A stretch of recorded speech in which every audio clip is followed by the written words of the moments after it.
बर्तमान बड़ खबर जहाँकि स्कूल छात्र छात्री आसुची बड़ सूचना जहाँकि स्कूल खोलिबा समय है बड़ परिवर्तन।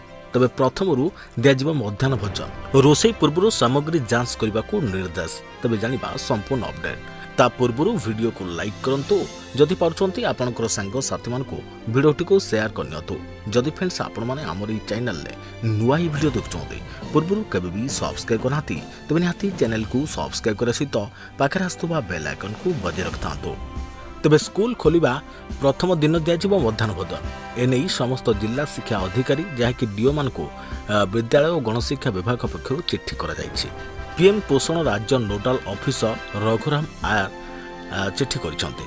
तबे चिट्ठी रे उल्लेख करिसंती खरा छुट्टी परे आसंता 18 तारिख रे स्कूल खोलिया पई जाउछि। तबे स्कूल खोलिबार प्रथम दिन रे पिलांको मध्याह्न भोजन जोगाई दियाजिबो।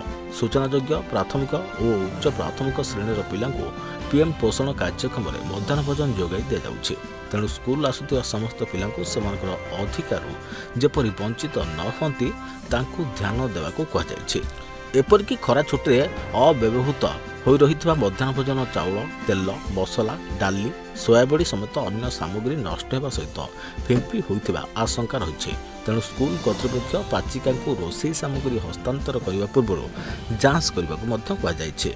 खाद्य रोषे बेले स्वच्छता और परिच्छन्नता को ध्यान देवा कहुଯାଇଛି। यहाकू सीआरसीसी और बीओ मान को नियमित जांच करने को कहुଯାଇଛି। तेबे एने भर्चुआल बैठक में आलोचना करा जायछि।